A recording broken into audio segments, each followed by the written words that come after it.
अस्सलामुअलैकुम दोस्तों और साथियों, उम्मीद है आप लोग खैरियत से होंगे। आज है 25 अप्रैल 2021 और आज की इस वीडियो का हम आगाज़ करते हैं एक अच्छे ट्वीट से। ये ट्वीट किया है असद उमर ने। असद उमर जो हैं वो आपको पता है कि वो वफाकी वज़ीर हैं, जो ये कोरोना के सारे मामलात होते हैं इनको ये देखते हैं। तो असद उमर का ये जो ट्वीट है ये बड़ा, इसमें काफ़ी अच्छी खबरें हमारे लिए। सबसे जो बड़ी खबर है वो ये है कि आज यानी 25 अप्रैल बरोज़ इतवार से वो तमाम लोग जिनकी उम्र 60 साल और 64 साल के दरमियान है और उन्होंने अपने आप को 1166 पे रजिस्टर करवाया हुआ है, तो वो अपने वैक्सीनेशन सेंटर पे उस मैसेज का इंतज़ार किए बगैर, जिसके आने के बाद लोग जाके विज़िट करते हैं, वो जाएं और जाके अपना वैक्सीन लगवा लें। बहुत सारे दोस्तों का एतराज़ होता है कि हम जब 1166 पे रब्ता करते हैं तो जब भी हमने मैसेज किया तो हमें वहाँ से कोई खातर खा जवाब नहीं मिलता। दोस्तों, इसकी वजह ये होती है कि पाकिस्तान में जब भी वैक्सीन ख़त्म होती है तो उसके बाद आपको मैसेजेस नहीं आ रहे होते, लेकिन जैसे ही पाकिस्तान में वैक्सीन का जो खेप होती है, जो बैच होता है, वो पहुंच जाता है तो उसके बाद यही जो सर्विस है ये आपको मैसेज का रिप्लाई करती है, जवाब देती है। इसी ट्वीट में असद उमर ने बताया है कि पाकिस्तान ने चाइना से 1 और 5 लाख की जो वैक्सीन की खेप है वो पहुँच चुकी है। लेकिन इसमें ख़ास बात है दोस्तों कि पाकिस्तान ने ये पैसे दे के ये वैक्सीन ली है, क्योंकि इससे पहले हुकूमत का ये ख्याल था कि हमें सिर्फ जो फ्री की इमदाद है, जो फ्री की वैक्सीन है, उस पर इन्हिसार करना होगा। लेकिन हमारे पड़ोस में जो तबाही आई है तो उसने काफ़ी ज़्यादा हुकूमत में मौजूद जो लोग हैं उनको, उनके जो ख्यालात हैं उनको तब्दील किया है। उनको शायद रियलाइज़ हो गया है, उनको पता चल गया है कि वैक्सीनेशन कितना ज़रूरी है और वैक्सीनेशन पैसे आप खर्च करके ही दुनिया से खरीद सकते हैं। दुनिया आपको फ्री में वैक्सीन नहीं देगी।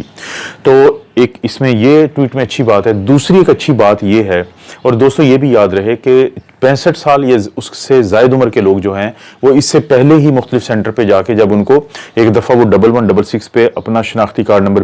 भेज के रजिस्टर करवा लेते हैं तो उसके बाद किसी भी वक्त जाके वो ये वैक्सीन लगवा सकते हैं। इसी ट्वीट में एक और अच्छी बात यह है जिसका हम बहुत अरसे से मुतालबा कर रहे थे। वो बात यह है कि पाकिस्तान में जो इतवार के रोज़ और पब्लिक हॉलीडेज़ के जो दिन होते हैं तो उन दिनों में ये जो वैक्सीनेशन सेंटर्स थे ये बंद होते थे। ये इंतहाई खौफनाक बात थी, ये इंतहाई हैरानकुन बात थी कि एक पैंडेमिक जिसकी वजह से दुनिया में इतनी ज़्यादा अमवात हो रही हैं, उसको कंट्रोल करने के लिए शुरू की गई जो वैक्सीनेशन की एक मुहिम है, उसको इसलिए सिर्फ बंद किया जाए कि आपके मुल्क में उस दिन पब्लिक हॉलीडे है। ये नामुमकिन था सोचना भी।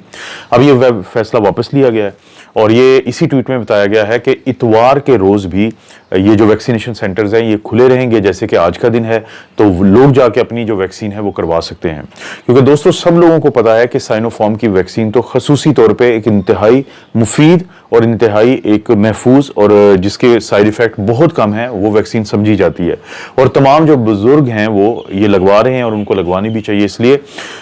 इसके अलावा अगर हम देखें कि पाकिस्तान से एक और अच्छी खबर ये है कि जो पाकिस्तान मुस्लिम लीग नवाज़ है उसकी जो एक लीडर है मरियम, तो उनका प्लान था कि उन्होंने कराची जाना था आज के रोज़ और उनका वहाँ पे जलसा था। जब ये खबर पड़ी हम जैसे लोगों ने तो हम लोग बहुत हैरान हुए कि क्या इन्होंने इंडिया से अभी तक एक सबक नहीं सीखा है कि इंडिया में जो उनके सियासी और मजहबी रहनुमा हैं उनकी वजह से आज उनका जो उनके लोग हैं उनको ये बुरे दिन देखने पड़ रहे हैं। क्योंकि उन लोगों ने क्या किया कि सियासी और मजहबी जुलूस वहाँ पे मुंतकिल हुए, वहाँ पे हुए, और जिसकी वजह से तमाम लोगों में वायरस फैला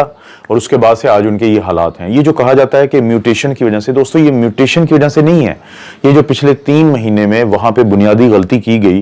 कि सियासी जलसे जुलूस निकाले गए और अभी भी वहाँ पे इलेक्शंस चल रहे हैं आज के दिन भी। इसके अलावा मजहबी त्यौहार खुल के मनाए गए और ये सोचा गया कि क्योंकि पाकिस्तान और इंडिया के जो लोग अक्सर एक आर्ग्यूमेंट आपको देते हैं कि हम क्योंकि एक गर्म इलाके में रहते हैं, यहाँ पे क्योंकि टीबी और मलेरिया बहुत सारे लोगों को होता रहा है और यहाँ पे लोगों की अक्सरियत क्योंकि मिडिल या लोअर मिडिल क्लास से ताल्लुक़ रखती है तो उनका एक्सपोजर ज़्यादा है, तो वायरस हमें कुछ नहीं कहेगा। ये तमाम जो फैक्टर्स हैं ये उनके लिए ख़तरनाक साबित हुए हैं। तो इसलिए मरियम नवाज़ जो है उन्होंने बड़ा अच्छा ये फैसला किया कि उन्होंने इस जलसे को मनसूख किया, क्योंकि कोई भी जो अभी जैसे कि पाकिस्तान में आप सब लोगों दोस्तों को पता है कि पाकिस्तान आर्मी को बुलाया गया और वो अब इम्प्लीमेंट करवा रही है पूरे पाकिस्तान में जो SOPs हैं। पाकिस्तान में ईद के बाद से जो अगला एक हफ्ता है, यानी आप 3 से 4 हफ्ते अभी कह सकते हैं, अगर पाकिस्तान की हुकूमत ने वो तमाम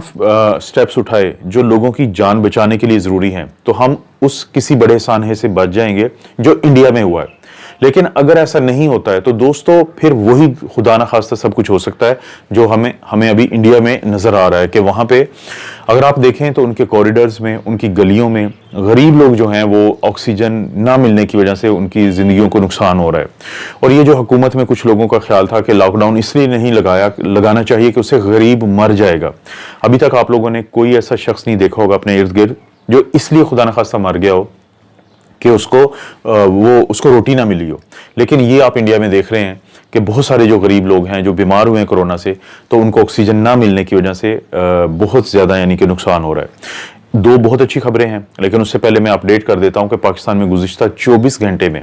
जो केसेस हैं, वो जो नए केसेस आते हैं उनकी तादाद है 5611, और बदकिस्मती से इसी 24 घंटे में जो लोग अपनी जान से गए हैं कोरोना के हाथों उनकी तादाद है 118। और ये जो केसेस कम होंगे तो आप देखेंगे जैसे जैसे पाकिस्तान में इंप्लीमेंटेशन होगी सख्ती से एसओपीज की, और यहाँ पे मैं दोबारा कहता हूँ कि ये सख्ती से आप लोगों पे नहीं छोड़ सकते किसी भी तरह, ना आप लोगों पे छोड़ सकते हैं, ना अपने पॉलिटिकल लीडर्स पे छोड़ सकते हैं, ना ही अपने मजहबी लीडर्स पे आप छोड़ सकते हैं, बल्कि आपने एडमिनिस्ट्रेटिव एक्शंस लेने हैं। तो आप देखेंगे कि ये जो कर्व भी नीचे जाएगी, ये केसेस भी नीचे जाएंगे और हम किसी भी बड़े इंशाल्लाह सानहे से बच जाएंगे। दो अच्छी खबरें, एक खबर ये है कि अक्सर लोग जब मुझे पूछते थे कि जब उनकी सेंस ऑफ स्मेल जाती है तो उनको क्या करना चाहिए, तो मेरे उनको दो जवाब होते थे। मेरा एक जवाब ये होता था कि देखें, साइंटिफिकली कुछ लोग कहते हैं कि आपको स्टीरॉयड देने चाहिए, लेकिन स्टीरॉयड का फायदा नहीं, फिर बाद में आपको नुकसान होगा, क्योंकि ये आपका इम्यून सिस्टम है कि जो थोड़ा सा एक्टिव रहता है तो आप में थोड़ा लॉन्ग कोविड के सिम्टम्स आते हैं जिसमें से सेंस ऑफ स्मेल का भी जाना है। और स्टीरॉयड का जैसे मैं अक्सर दोस्तों से जिक्र करता हूं आपको कि बताता रहता हूं कि पाकिस्तान में जो इस वक्त डॉक्टर्स हैं, सबकी मैं बात नहीं कर रहा हूं, लेकिन 80 to 90% जो है वो इंतहाई बहुत बड़ी गलती करते हैं कि वो उन तमाम लोगों को भी स्टीरॉयड देते हैं जिनको ज़रूरत नहीं है इस वक्त कोविड के मरीजों को,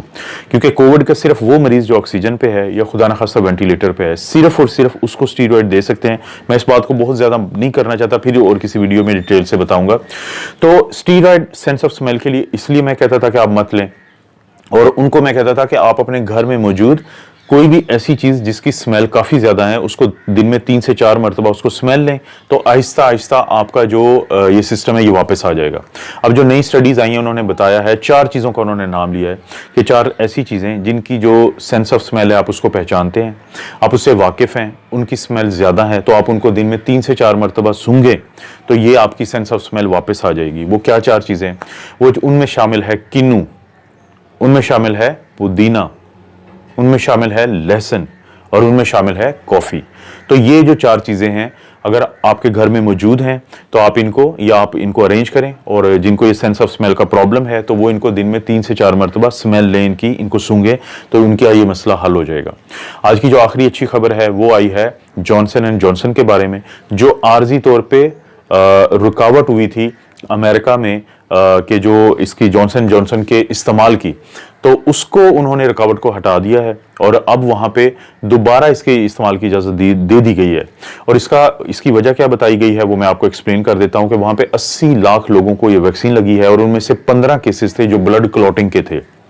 और इनमें से बदकिस्मती से जो सारी हैं वो खवातीन हैं और उनकी उम्र है 50 साल से कम, और ज़्यादा जो कैटेगरी है वो 30 से 39 साल के दरमियान है, और 7 ऐसी खवातीन हैं जो मोटापा का शिकार थी और 2 ऐसी खवातीन हैं जिनको ब्लड प्रेशर का प्रॉब्लम था। वहाँ पे centre for disease control and prevention यानी CDC की जो एडवाइजरी कमेटी है उसका इजलास हुआ। उन्होंने जो रिकमेंड किया, वहाँ पे 14 उसके मेंबर्स थे, उनमें से 10 ने इस हक में वोट दिया कि जो क्लॉटिंग का ये इशू है ये क्योंकि बहुत ज़्यादा नहीं है तो आप इसके इस्तेमाल की इजाज़त दें, लेकिन 4 मेंबर वो थे जिन्होंने इसके खिलाफ वोट दिया। तो और उनका ये पॉइंट ऑफ व्यू था कि क्योंकि ये जो क्लॉटिंग हो रही है ये यंग खवातीन में ज़्यादा है और यंग खवातीन में कोरोना की वजह से नुकसान होने का कम डर है, तो ज़्यादा लोगों को वैक्सीन इसलिए लगाई जा रही है, ख़वातीन जो यंग एज की होती हैं, जैसे मैंने बताया कि 30 से 39 साल के दरमियान या 20 से 30 साल के दरमियान, ताकि दूसरे लोगों को बचाया जा सके इन्फेक्शन से। तो एक ऐसी कैंपेन के जिसमें इसलिए वैक्सीन लगाई जा रही है इस कैटेगरी की ख़वातीन में, ताकि दूसरों को बचाया जा सके, और उनमें क्लॉटिंग ज़्यादा होती है। और बदकिस्मती से ये जो 15 केसेस हुए हैं 80 लाख में से, इनमें से जो 3 ख़वातीन हैं उनकी डेथ हुई है, और बाकी जो 7 हैं वो भी हॉस्पिटल में दाखिल हैं। तो ये जो 4 वोट उसके इस करारदाद के खिलाफ गए हैं, तो उनका ये कहना है कि आप जो है ना ख़वातीन को इतने रिस्क में मत डालें। लेकिन खैर अब फैसला हो चुका है, और CDC ने इस चीज़ को रिकमेंड कर दिया है कि इस जो रुकावट को हटाया जाए और उसके इस्तेमाल की इजाज़त दी जाए वहाँ पे जॉनसन एंड जॉनसन की दोबारा, क्योंकि ये सिंगल शॉट वैक्सीन है, ये एडिनो वायरस 26 के ऊपर बेस करती है। और इसकी पाकिस्तानियों के लिए क्या इंपॉर्टेंस है वो भी मैं आपको बता देता हूँ, क्योंकि पाकिस्तान में जो स्पुतनिक V है उसके अंदर भी एडिनो वायरस 26 है, और इसी तरह से जो कैंसाइनो की वैक्सीन है वो एडिनो वायरस 5 है। तो हमें ये लगा था कि कहीं ये ना हो कि जॉनसन एंड जॉनसन की तरह इन वैक्सीन के भी क्लॉटिंग के ज़्यादा प्रॉब्लम आए, जो कि अभी तक पाकिस्तान में कोई बहुत ज़्यादा रिपोर्ट नहीं हो रहे हैं। लेकिन जो एस्ट्राजेनेका है उसके लिए हालात अभी भी वैसे ही हैं, क्योंकि मैं पहले भी आप लोगों को बार बार बता चुका हूँ कि क्योंकि वो चिंपैंजी जो है वो उसकी जो एडिनो वायरस है, फ्लू करने वाला वायरस है, तो वो इस्तेमाल हुआ है, और वो काफ़ी ज़्यादा प्रॉब्लम कर रहा है अभी भी कुछ लोगों में। लेकिन ये कहने के बाद भी मैं आप लोगों को बता दूं कि जो कनाडा का जस्टिन ट्रूडो है, उनका प्राइम मिनिस्टर, उसने भी एस्ट्राजेनेका लगवाया है। और इसी तरह से जो इसकी जर्मनी की चांसलर है एंजेला मर्केल जो है, उन्होंने भी खुद को ये एस्ट्राजेनेका लगवाई है। शायद इसकी वजह यही हो कि ये एक तो एज कैटेगरी इनकी डिफरेंट है, और मेल में क्लॉटिंग का इशू बहुत कम है, लेकिन ख़वातीन जो जवान हों, जिनको मोटापा का जो शिकार हों, जिनकी उम्र ख़ास तौर पे 30 से 39 साल के दरमियान हो, या और साथ ब्लड प्रेशर भी हो, तो उनको क्लॉटिंग के डर होते हैं। लेकिन कहा यही जाता है कि अगर आपको खुदा न खास्ता ऐसा कुछ होता है, तो आपने क्या करना है कि ये आम तौर पे वैक्सीन लगने के पहले 3 हफ्ते के दौरान होता है। तो आपको अगर सर में दर्द हो ज़्यादा, अगर आपके पेट में दर्द हो, अगर आपकी जो है वो सांस की तकलीफ हो, या चेस्ट पेन हो आपको, या टांगों में दर्द आपको शुरू हो जाए, या वहाँ पे नमनेस हो जाए, यानी आपको एहसास है चीज़ों के लगने का वो ख़त्म होना शुरू हो जाए, तो आप फौरी तौर पे अपने डॉक्टर से रब्ता करें, और वो आपको वो दवाई शुरू करवाएंगे जो इस चीज़ में आपकी मदद करेंगी इस क्लॉटिंग को कम करने में। दोस्तों ये थी थोड़ी सी अपडेट, और अगर आप लोग थोड़ी मुख्तलिफ और हट के वीडियोस देखना चाहते हैं कोरोना के ऊपर जो मैं आजकल बना रहा हूं, तो आप लोगों से रिक्वेस्ट है कि जो मेरा डॉक्टर अफजल कार्डियोलॉजी ऑफिशियल वाला चैनल है, प्लीज़ आप उसको भी ज़रूर विजिट करें, क्योंकि उस पर मेरी कोशिश होगी कि मैं रोज़ाना की बुनियादों पे थोड़ी डिफरेंट किस्म की वीडियो डालूं जो कोविड से मुतल्लिक हैं। आप दोस्त अपना और अपनी फैमिली का ख्याल रखें। अल्लाह ताला आपको और आपकी फैमिली को हर किस्म की बुराई, बीमारी और आजमाइश से महफूज रखे।